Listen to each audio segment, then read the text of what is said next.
બતાડું છું. તમે જોઈ શકો છો કે મેં આ તૈયારી કરી છે આ રીતે કે ડબલ જે કાપડ લીધું હતું એ મેં આ રીતે સેટ કર્યું છે અને એના ઉપર મેં આ એક કવર મૂકી અને એને કટિંગ કરવા માટેની તૈયારી જે રીતે કટિંગ કરું છું એ રીતે તમે જોઈ શકો. મેં ડબલ જ કાપડ લીધું છે. હવે એને આ રીતે કટિંગ કરી દેવાનું આપણે એક કવર કરી ને આપણને જો એમ ના ફાવે તો આપણે આ રીતે કરવાનું છે. રીતે મેં સરસ રીતે કટિંગ કરી લીધું છે. ઉપરનું કવર સાચવીને ઉઠાવી દેવાનું અને એને સાઈડમાં કરી દેવાનું અને જે આ કપડું ડબલ છે એને આપણે આ રીતે ઊંધું કરી દઈશું. ઊંધું કરી અને આપણે એની સિલાઈ આ રીતે કરી અને એને આ એક ભાગ બંધ છે આ રીતે એટલે એને અહીંથી સિલાઈ ચાલુ કરવાની આપણે આ રીતે અહીંથી આમ ઊભી આમ એક પછી આમ બે અને આ છે ને અડધી સુધીની કરવાની આપણે સિલાઈ. તમે જોઈ શકો છો કે એ રીતે હું તમને સીવીને બતાવું છું. મશીનમાં કપડું સેટ કરી દીધું છે. મારું બેઠું મશીન છે. એ રીતે ધીમે ધીમે આપણું સિલાઈનું કામ કરવાનું. એના બે છેડા ભેગા કરી અને પછી આપણું મશીન ચલાવવાનું આ રીતે મશીન ચલાવવાનું ને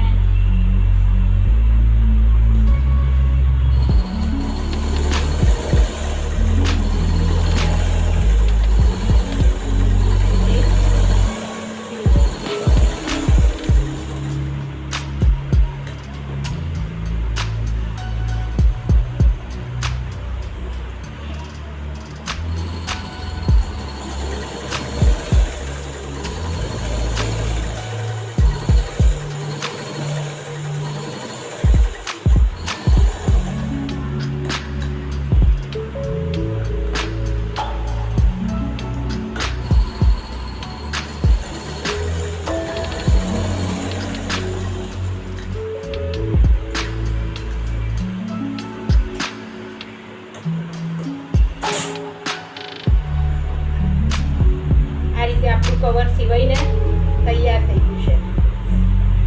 હવે એને આપણે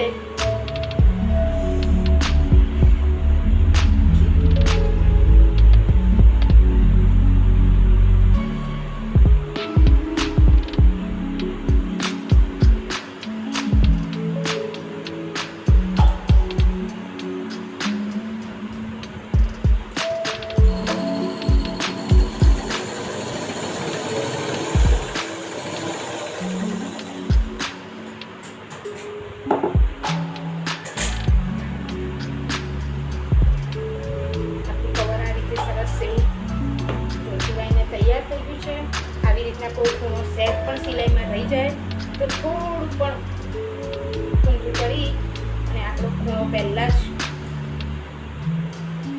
કવર કરી લેવાનો. કારણ કે આપણે રૂ ભરીશું એ વખતે ખબર નહીં રહે કે ખૂણો ખાલી છે.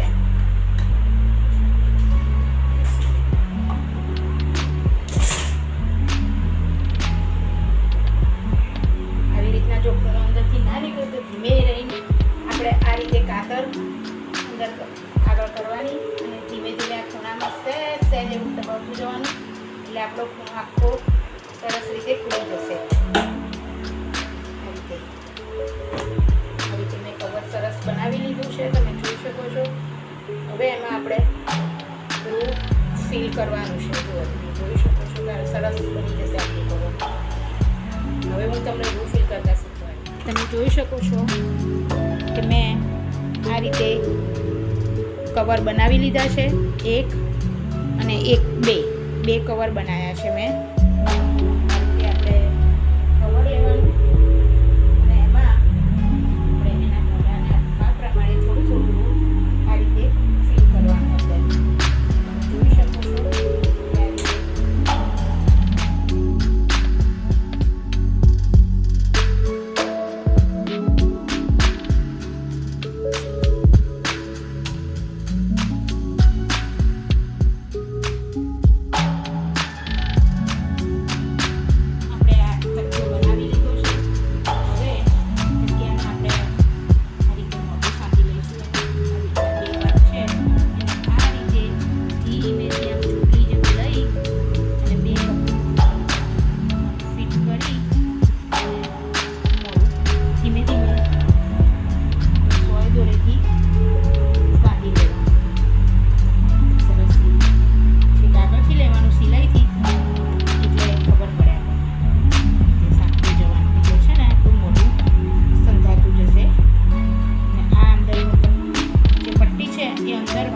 જાડી વસ્તુ જેવી કે ધોકો હોય આપણી પાસે, નાનું બેટ હોય કે વજનવાળી બીજી કોઈ વસ્તુ હોય, એનાથી સહેજ તકિયાને આમ માકડો પાકડો કરી લેવાનો, એટલે તકિયાની બધી બાજુ રૂ સરસ રીતે જતું રહેશે.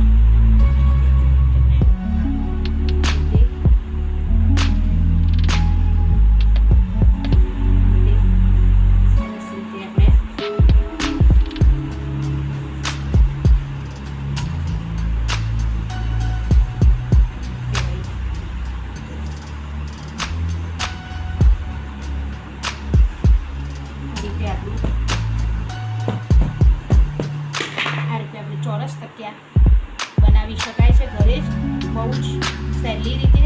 મેં